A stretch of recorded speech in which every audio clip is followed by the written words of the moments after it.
I've become part of the household with Cindy and the others. They need their private space, so you and Nicole will give up your room to Cindy and Ben. At dinner, my husband Aaron told me about the sudden cohabitation with his sister-in-law Cindy and her son Ben.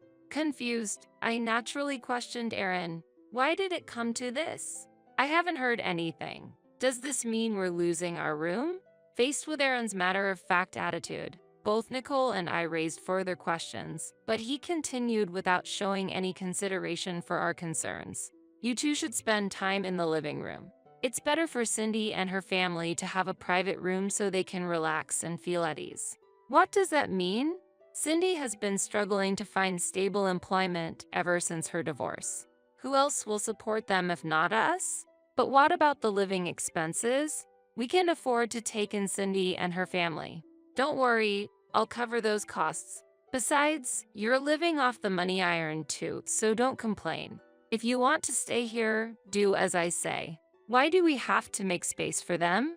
It's unreasonable to defy the family breadwinner despite the fact you have to rely on my income. You claim to be working in your room, but you're just playing on the computer. If you're unhappy, consider divorce. Aaron coldly stated, despite Nicole being nearby. His words made me feel my love for Aaron fading. Hiding my disappointment, I calmly responded to him. Understood. I'll have the room cleaned up by Saturday. I, Jennifer, am a freelance web designer working from home, living with my husband Aaron and our daughter Nicole. Thanks to my uncle Dan, we live in a comfortable 4-room high-rise apartment close to the station.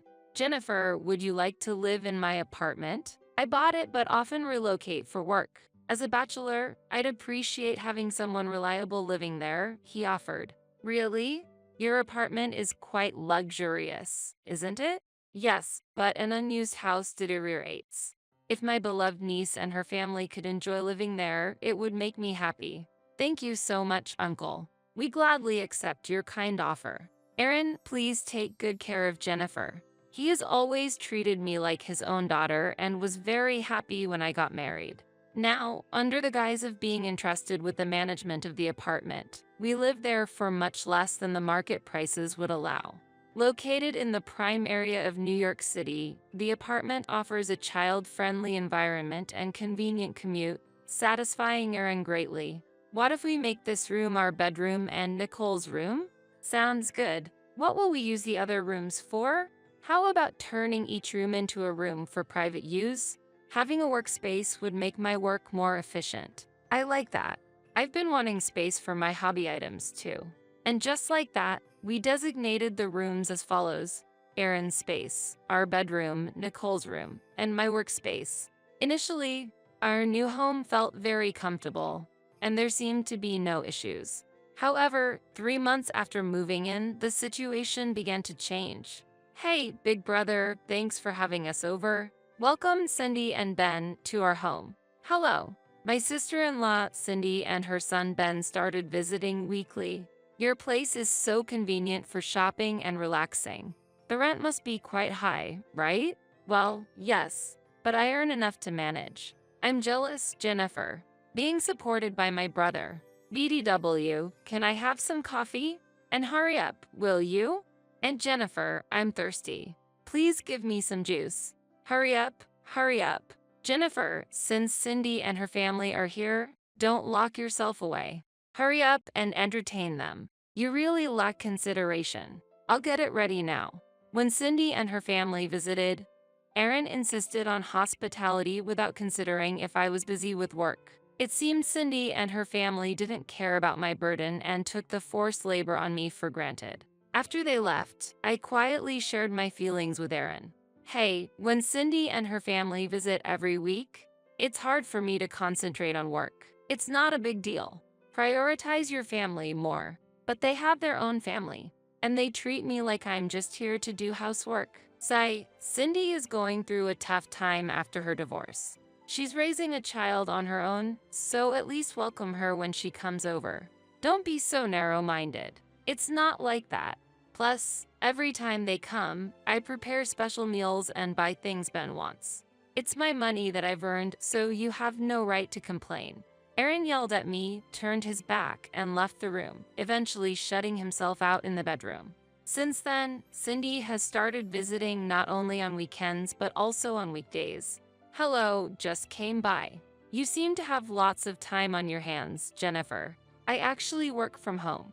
I'm busy during the weekdays, and weekends are full with household chores. So, it would help if you could refrain from visiting too often. Oh, but this is my brother's house, right? I have the right to visit. Besides, your work is just sitting at the computer, isn't it? If you must visit, could you please give me a heads up? Unannounced visits require preparation on our part. My brother told me I could come anytime I want. But anyway, I'm thirsty, so could you hurry up and get me something to drink? Since Cindy started coming over even on weekdays, I've been unable to concentrate on my work and was feeling at a loss. Thinking I have to do something about this, I started to avoid opening the door even when Cindy came.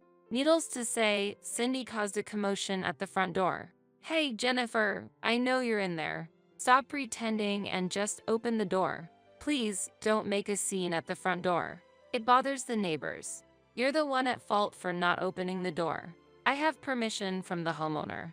I'll keep raising my voice until you open the door. I'll open it now, so please be quiet. See, it wouldn't have come to this if you had just opened the door earlier. Concerned about the neighbor's gaze and not wanting to trouble my uncle, I reluctantly opened the door. Days passed when all of a sudden Aaron said, "Just a heads up, Cindy and her family will be coming over next Saturday." What? I couldn't hide my confusion at Aaron's announcement, as he usually doesn't inform me about Cindy's family visits in advance. Clean up your workspace and Nicole's room, will you? Nicole, did you get that? Why do we need to clean up our rooms? I asked Aaron, naturally not being able to grasp the situation. We're going to live with Cindy and her family. They need their private space, so your room and Nicole's will be given to Cindy and Ben. Why? I haven't heard about this. Are we losing our rooms?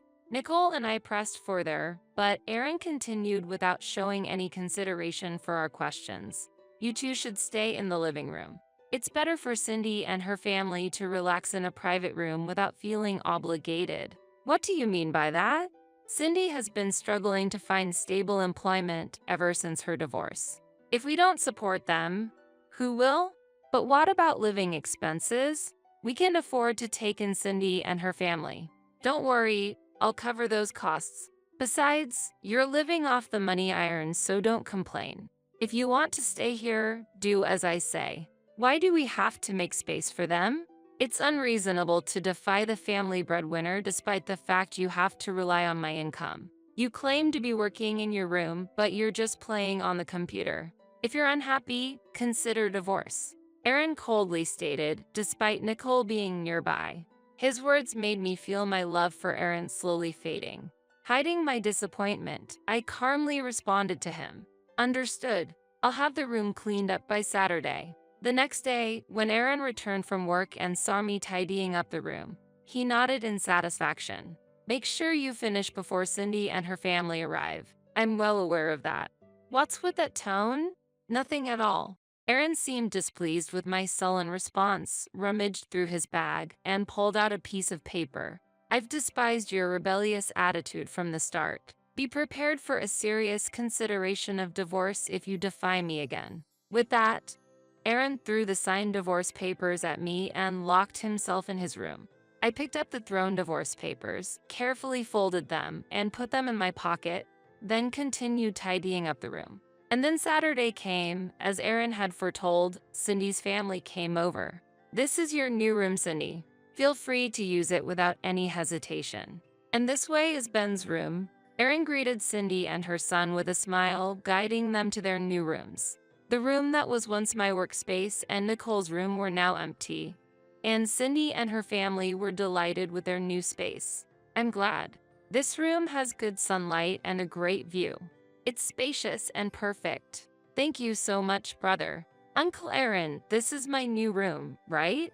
Yes, that's correct. It's wonderful. I feel sorry for Jennifer and Nicole, but we're family too, so it can't be helped. Cindy, there's no need to worry. Jennifer and Nicole are used to living in the living room, right, Jennifer? In response to Aaron and Cindy's cheerful demeanor, I raised a question. I don't mind giving up the room, but how will we cover the rent and Cindy's living expenses? Aaron vehemently argued, perhaps not grasping the intent behind my question.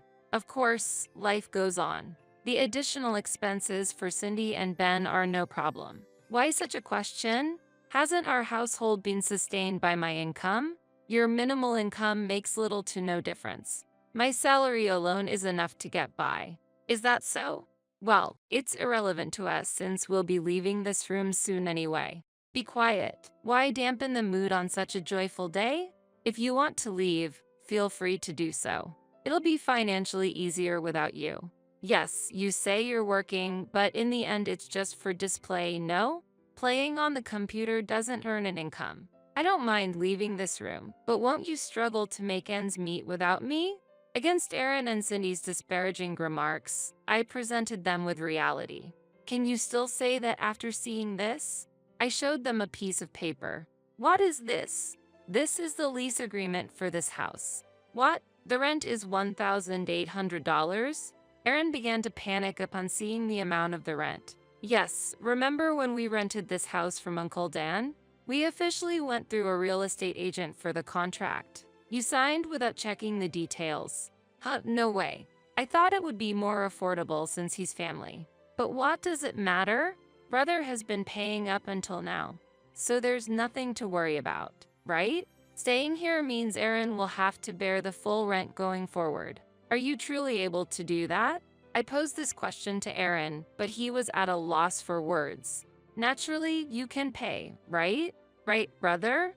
Aaron remained silent, his face turning pale, while Cindy couldn't hide her anxiety. Brother, are you okay?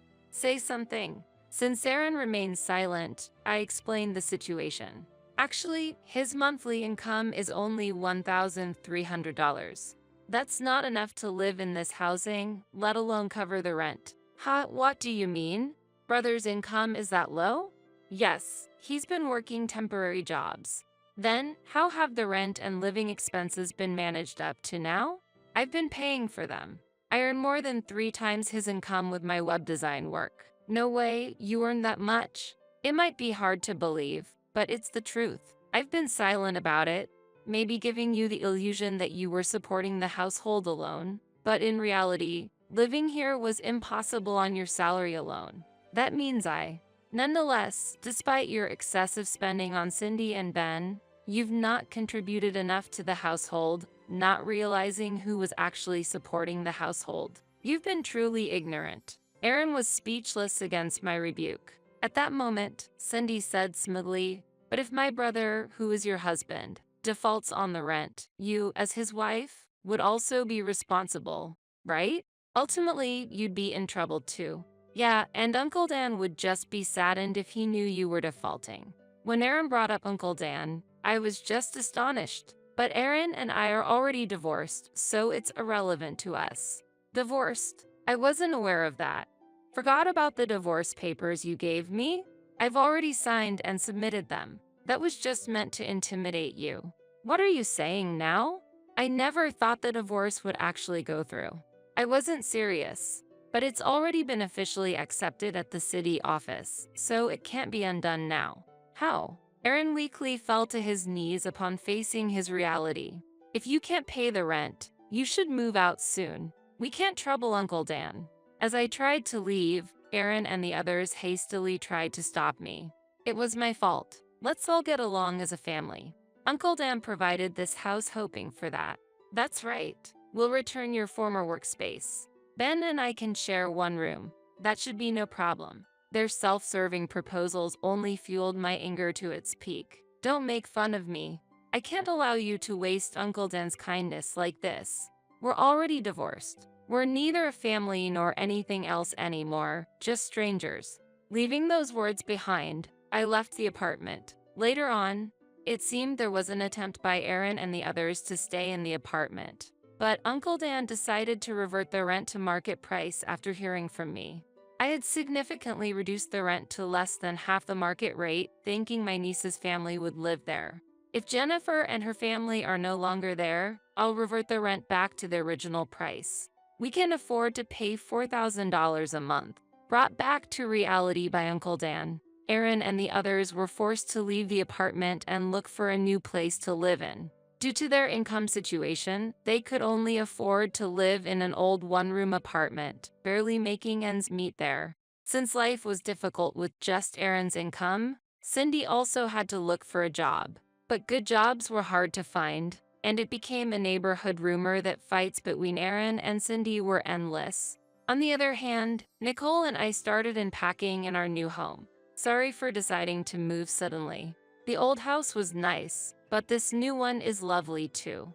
I like it. Seeing Nicole smile like that, I sincerely vowed to cherish our time together, ensuring our family would live happily and harmoniously in our new home. It seems my husband has been possessed by an evil spirit. This house will be given to Jenny. If you disagree, let's divorce. To think that the house I bought would be given to our eldest son's spouse. You better leave this house quickly. Ha ha, my husband sided with his daughter-in-law. I will put the house under my name. A monthly repayment of $1,800 is possible. Ha ha, my eldest son is also on his wife's side. Well, I'm no longer attached to such a dirty house. Then, as you all say, I will leave this house. You three will suffer from now on. Be on the lookout for what's about to happen. My name is Dorothy, and I am 60 years old. I hold a senior position in a leading company and have a higher status than usual. I live with my husband, Frank, who is 2 years younger than me. Last year, we renovated our house in preparation for the future. Our house was built by my father and has aged and deteriorated over the years.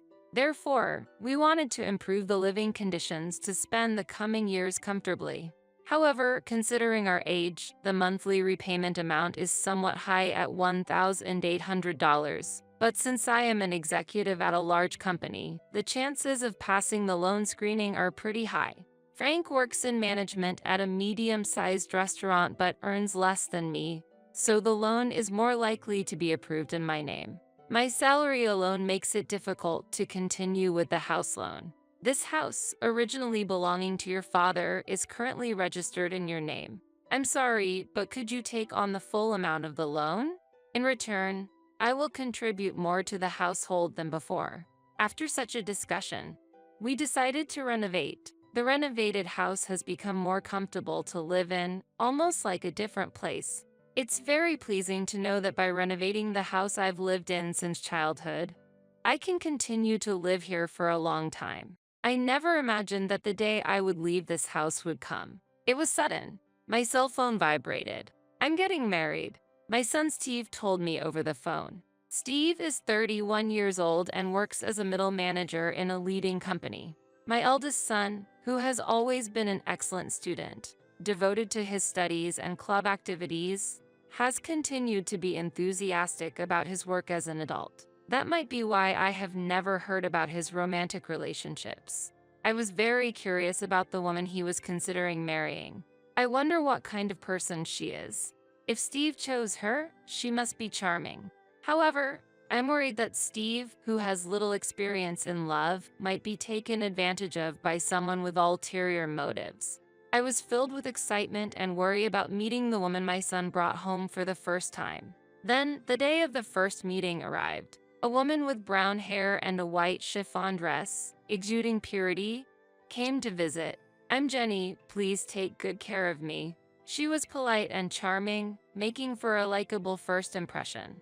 I'm honored to meet you, father and mother. She smiled, showing her sparkling white teeth. If it's her, I can entrust my son with ease. I felt this way, and it seemed Frank shared a similar opinion, showing a smile. She's a wonderful girl. When Frank murmured that, she said, I'm so happy to hear that from you, Dad. I look forward to getting along with you. Gripping Frank's hand tightly and looking back at him. What's happening? Her intimacy surprised me, and I was a bit bewildered. Steve seemed surprised as well. However, a complex expression appeared on Frank's face. It wasn't jealousy, but it wasn't a comfortable feeling either. What are you doing? I asked. wishing for her to avoid such actions for my son's sake. She panicked. "Oh, I'm sorry. I shouldn't have done this upon our first meeting," and quickly apologized, withdrawing her hand from Frank's. I'm often told that I don't understand personal space. It's not intentional, but I'm truly sorry. It seemed like it really wasn't intentional. Still, I was somewhat surprised by her actions, considering I initially had a good impression of her. However, Steve truly loved her. Yeah, Jenny might have a strange sense of personal space. Haha, but that's part of her charm. I'm not good at talking with women, but she approached me proactively. That's why we could become so close and consider marriage. I didn't expect Steve, who is usually passive towards the opposite gender, to change so much because of Jenny. Please take care of Steve. Despite various emotions, if she is a good person, everything will surely be okay. I accepted their engagement. Afterwards, things progressed swiftly, and within a few weeks, they had officially submitted their marriage registration. I wished for the best for their future happiness. One day, half a year after they got married, I'm home. Huh? When I returned from work, there were unfamiliar women's shoes at the entrance. Stepping into the living room, I found Jenny. "Oh, Mother, welcome back." The table was littered with empty cans and bottles of alcohol. It seemed they were enjoying some drinks. "What's this?" I wondered about the two of them having a party without Steve.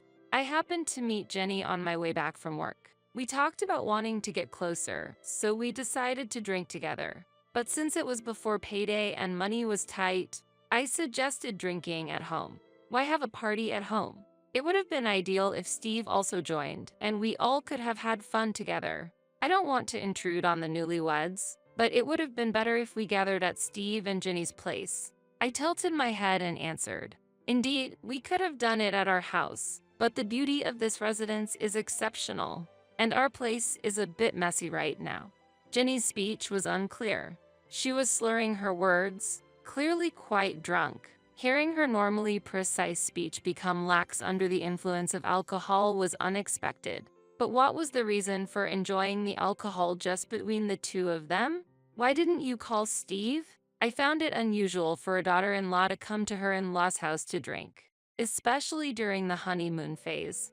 After seeing them together, I started to look for Steve. Steve is currently busy with work and working late into the night. Because of that, I've been feeling very lonely.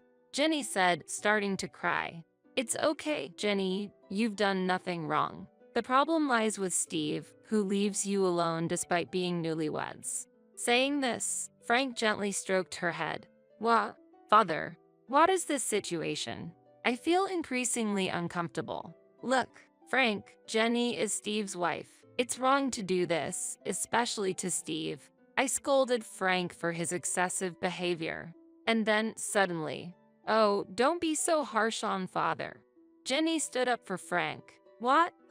I reflexively uttered in surprise, confused by her statement. I had a lot I wanted to say, but the day's fatigue made everything feel bothersome. "I'm going to take a bath. Please clean up after yourselves," I said with a sigh and headed to the bathroom. Afterwards, I called Steve to explain the situation, and he replied that he would leave work and come to pick her up immediately. Jenny's behavior seemed very odd to me. However, the fact that Steve rushed over to get her showed me how deep his affection is towards her. But I couldn't shake off the feeling that their future domestic life might be somewhat troublesome. Reluctantly, I decided to give advice about their future life when Steve arrived. While lost in thought in the bathroom, quite some time had passed. Returning to the living room with a somewhat dazed mind from the heat, Steve should have already picked up Jenny, but oddly, despite coming by car, they both seemed to be enjoying alcohol. "Steve, you came by car, right? Why are you drinking?" I asked, to which Steve, appearing drunk and cheerful, replied, "Actually, Jenny told me to drink, and it turned out we're staying over tonight. It's good news that my son is staying over." However, the unexpected accompaniment of his wife was somewhat concerning. The decision felt quite abrupt. "What?" I was inwardly astonished, but Steve had already drunk alcohol. "Hey, Mom can drive you. It's okay." I didn't want the daughter-in-law to stay over. Despite feeling tired, I offered to drive them home. However, Steve said, "Come on, it's okay. You're tired too, right? Why don't you join us for a drink instead?" With an innocent smile. At that moment, I found myself speechless without any room for argument. Haha, huh? At that instant, a feeling of discomfort sprouted within me. Suddenly, Jenny looked at me with a smirk, as if her smile harbored some conspiracy. Could it be? It seemed like she was laughing at my puzzled appearance. It's just my imagination, right? I truly hoped it was a misunderstanding, but in reality, her plan had already been set in motion at that point. The next day, Jenny apologized deeply for her missteps multiple times. "I am terribly sorry," she said before leaving, and I felt like peace had finally been restored, overwhelmed by fatigue. But when I returned home that day, Jenny was there again. Steve was nowhere to be seen. Disheartened by the previous day's events, there was a change in her demeanor. "I'm sorry for the inconvenience again, but I really wanted to apologize in person," she said, handing over some sweets. "I too lost my composure yesterday. I'm truly sorry." Frank seemed regretful as well. Seeing their remorse, I decided to forgive them this time. "I appreciate it." Jenny seemed genuinely relieved, but perhaps because the situation was quite awkward, she stopped visiting our home afterwards. Honestly, I did not want to get deeply involved either, so I was grateful for that outcome. Then one day, Frank, with a serious look, said, "I have something to tell you." As I waited in the living room, wondering what was going on, Steve and Jenny visited for the first time in a while. "It's been a while," I greeted, but they seemed to ignore my words and passed by as if they hadn't heard me. Perhaps my voice didn't reach them. Suddenly, Frank declared loudly, "This house will be given to Jenny. If you disagree, let's divorce." What? I was astonished. The discussion of transferring the house to Jenny came out of nowhere. It was a baffling situation. While I was confused, Jenny said, "Please, leave this place." What does she mean? I'm confused. Wait a minute. What do you mean by transferring the house to Jenny? I asked, to which Frank replied, "You've been making Jenny suffer, haven't you? That's unforgivable. She's such a good girl. Making her suffer. There's no such fact." However, Frank refused to listen to my argument. "Shut up. I heard it from her. That's why she was crying, saying she couldn't go home." Frank continued angrily, with Jenny shedding tears. "Why has it come to this?" Then Steve also burst out in anger. "I never thought my mother could do such a thing. You're horrible." The more I denied, the angrier they became, and Jenny's tears didn't stop. "That's why we're going to divorce. Leave this house immediately. I plan to continue living here with them." I couldn't understand why I had to transfer my own house to Jenny. When I asked for the reason, because Jenny is deeply hurt. We could have sought compensation, but we thought of a better solution. "Taking this valuable house from you and giving it to Jenny is the appropriate punishment for you," was the response I received, even though I didn't make her suffer. Why should I face such retaliation? It's impossible for Jenny, who quit her job after getting married, to pay a monthly loan of $1,800, I argued. "Don't worry. We'll change the name to Steve. As long as Steve is working, the name change should be possible right away." However, there are restrictions on changing the name on a loan contract, so it wouldn't be that simple. In reality, changing the loan terms wouldn't be easy. I doubt the bank will allow it. When I counted, Frank said, "Don't worry, not only you, but Steve also works at a letting company. Plus, I have an acquaintance at the financial institution where you have the loan. If I talk to him, it should go smoothly." Appearing fully convinced. "Yeah, a monthly repayment of $1,800? Piece of cake." Influenced by Frank's confidence, Steve also agreed. Gradually, the reality of transferring the house to them became apparent. I've said it many times, but I didn't do anything to her. There's no way I'm handing over this house. As I strongly objected, they became furious again. I was fed up with this situation. Then Jenny, who had been crying all this time, spoke up. "Mother, for the sake of us and our unborn child, please," she pleaded while caressing her belly. Unbelievable. Mom, Jenny is actually pregnant right now. If her mental state becomes unstable, it could lead to the worst case scenario.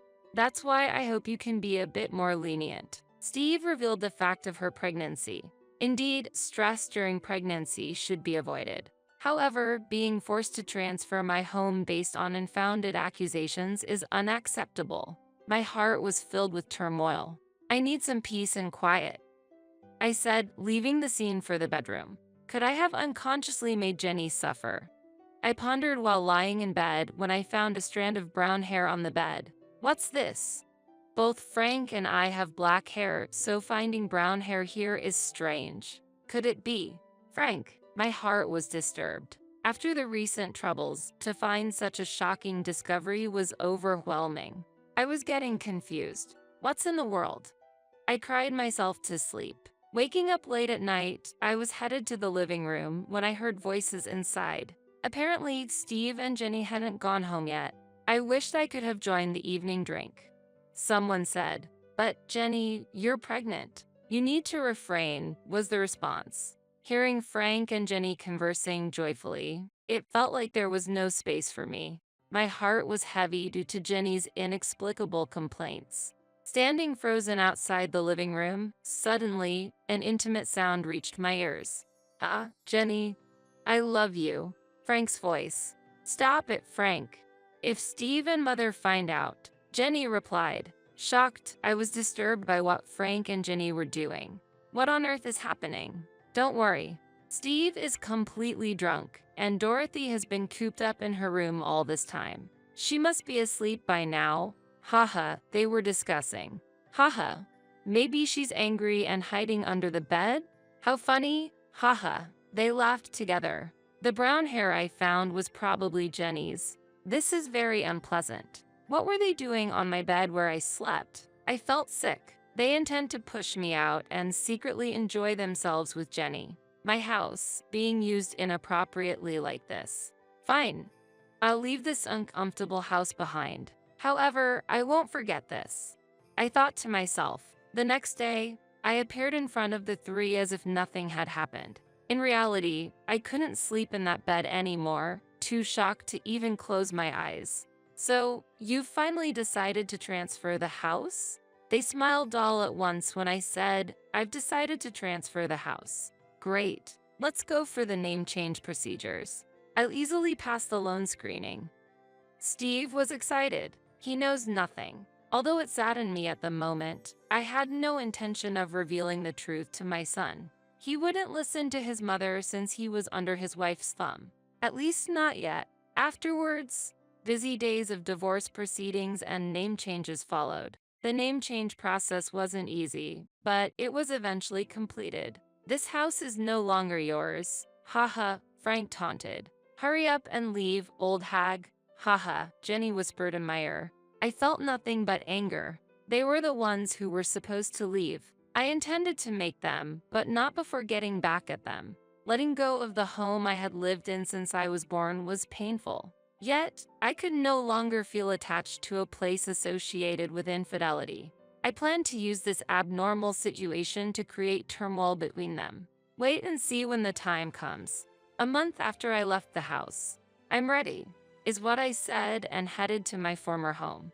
As I pressed the doorbell, Frank responded irritably, "What do you want, stranger?"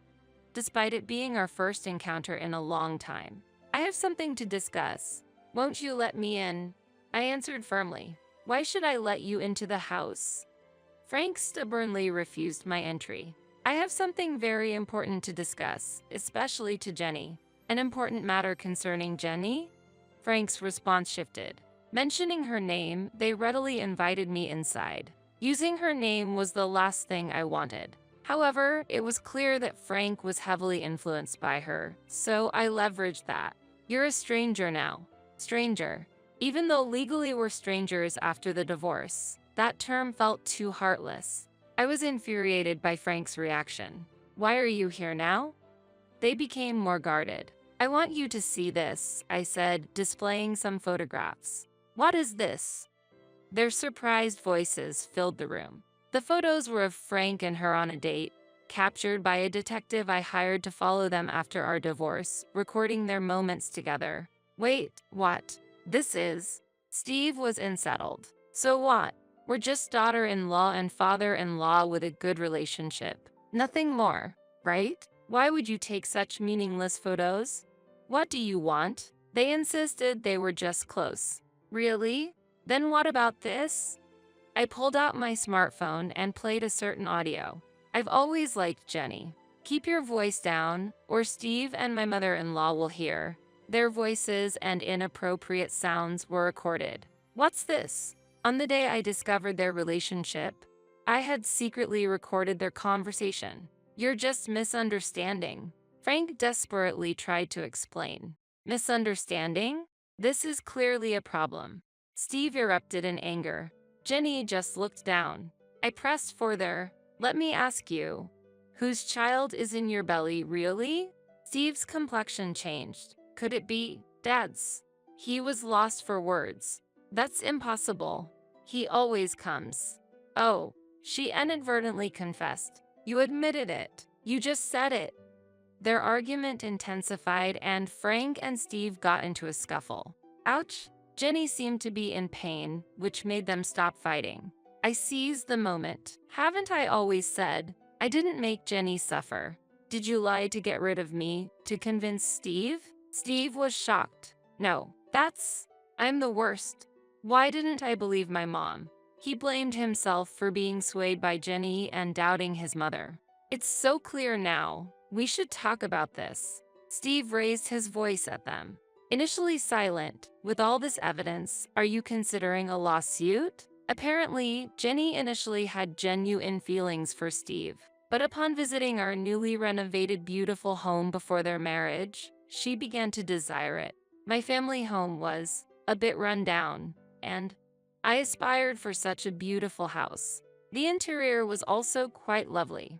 She tearfully explained. Wanting the house, she decided to get closer to Frank, using opportunities when he returned from work to drink without Steve. The months she didn't visit the house, she became close to Frank, plotting to get rid of me. You could have just suggested living together from the start. When I said that, she remained silent before finally responding. I don't have a positive impression of mothers-in-law. My own mother and grandmother were always fighting, and my grandmother constantly bullied my mother. So, I wanted to avoid living with my mother-in-law.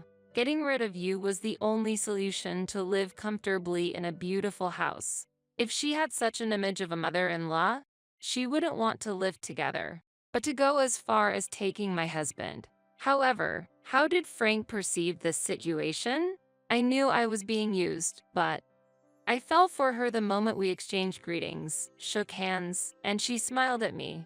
Despite knowing he was being used, Frank fell in love and decided to abandon me to keep her by his side. You guys are really unforgivable, Steve said as both of them looked down, tears streaming down their faces. Steve decided to get a divorce. DNA tests on the newborn confirmed Frank as the father. I won't be paying child support, he declared, demanding alimony from them. I made a similar choice. I never thought I'd be demanding alimony from my own father. I gently patted Steve's head as he sobbed. Our lives were thrown into chaos because of a foolish woman's actions. However, the life that got thrown into chaos the most was her own, which she would regret forever. My prediction was spot on. 2 years later, she chose to continue living with Frank in a de facto marital relationship, claiming it was for the child's sake. And to work and raise her child, she had to leave her newborn at daycare. Today, Grandpa, Dad came to pick you up, huh? She seemed to attract attention from other mothers at the daycare. While the children played well together, she felt lonely not being able to make any mom friends. Additionally, when she explained her divorce and relationship with Frank to her parents, they got furious, directing their anger at Frank too. Now, she is estranged from them. This was all the result of her own choices. Meanwhile, Steve lives alone in that house. I wanted to sell it, but that would be too cruel to Mom. After all, this is the house where Mom has lived all her life. I couldn't sell a house filled with such memories. He felt disgusted by the house and considered selling it but couldn't due to guilt. possibly influenced by my repeated expressions of discomfort towards the house. He arranged for house cleaning and disposed of all possessions belonging to Frank and her. Steve, acknowledging the trouble caused by her, said, "It might be because of that woman, but I've troubled you, Mom. You might not be able to forgive me, but please let's meet up sometimes. Visit the house. And let me be a good son to you from now on." And gave me trip tickets. Steve has shown deep remorse. Although I can't forgive him just yet, I'm willing to work towards restoring our relationship.